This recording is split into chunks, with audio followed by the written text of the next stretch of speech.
Portia. That has nothing to do with this one. But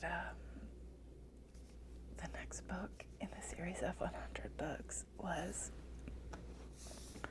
Halloween Party by Agatha Christie. We've had quite a few Agatha Christie books so far in the 100 books. And this one and the next one, spoiler alert, is also an Agatha Christie book. So I think I've got a pretty good grasp on her as an author this year. I did save this book to read during the spooky season in October, and this was where I kind of floundered a bit with my reading. I got stuck in this book for quite a while, and then once I was done it, I took a break. So let me give you a little snapshot of this book, and then I'll talk about the contents, what I liked about it, if I would recommend it.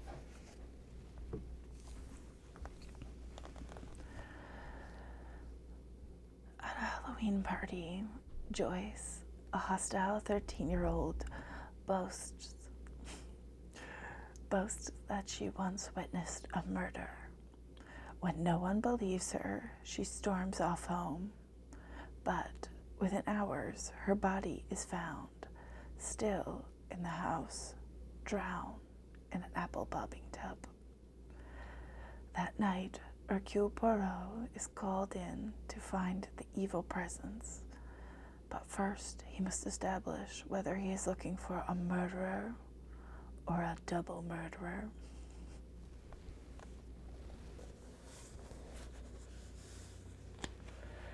Okay, I had high hopes for this book because it looks like a book I would want to read aesthetically.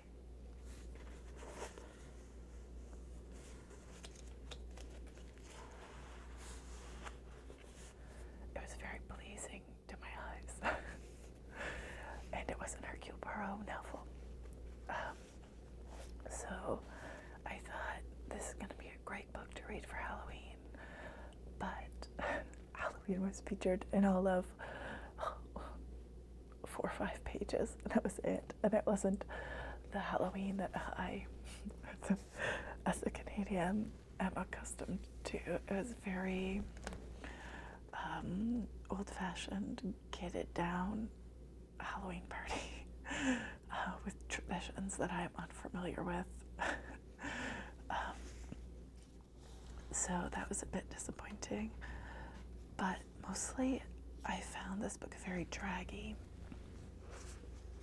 which is something I found with quite a few of her books that I read this year.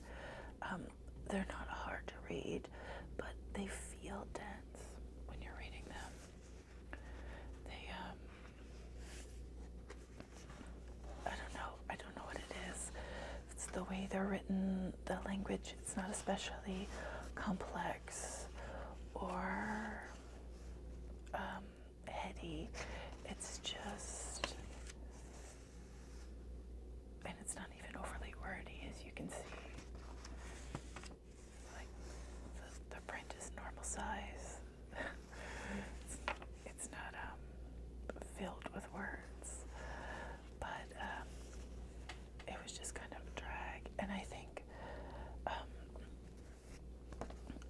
as with all of her stories that I've read, I think the idea behind the story is interesting and the concept, but I just have a hard time reading it. And I'm not entirely certain what it is. It's just her style of writing. It doesn't mesh with my brain well.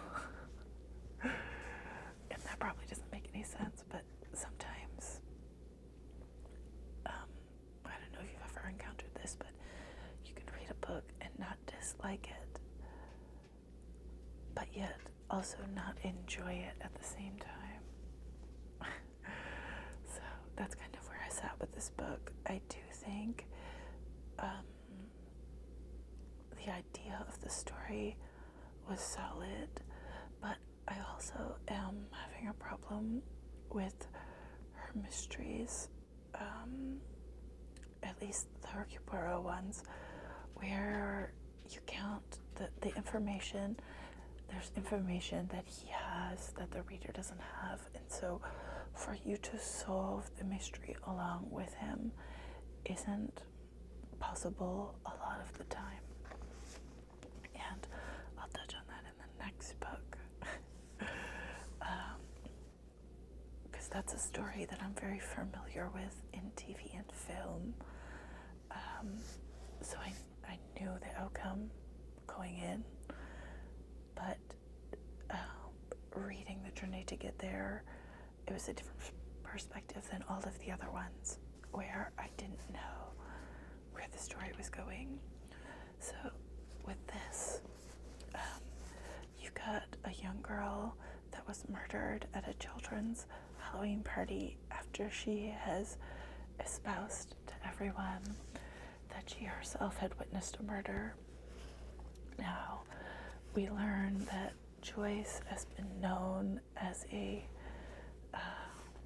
tale teller by basically everyone in the town. They say you can't trust anything that Joyce says. She's always lying, exaggerating, making up stories to make her life seem more interesting than what it was. So at face value, no one believes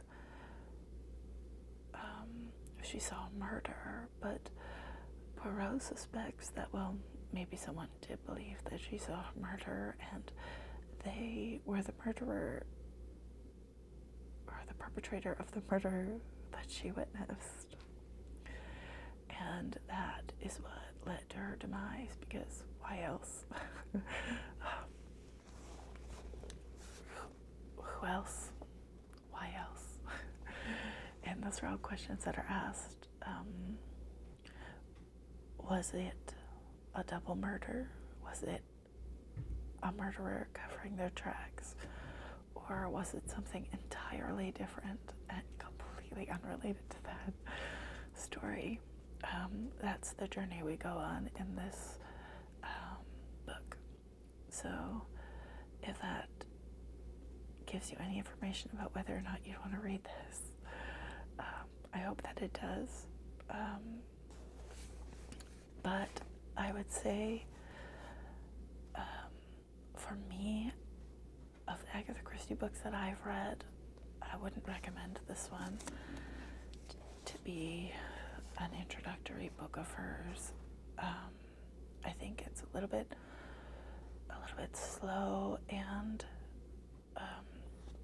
there's kind of a large cast of characters that all of her books have large casts of characters. I don't know why. I don't know. I just wouldn't. Can I just leave it at that? I'm just gonna leave it at that. So that was this book, and 27.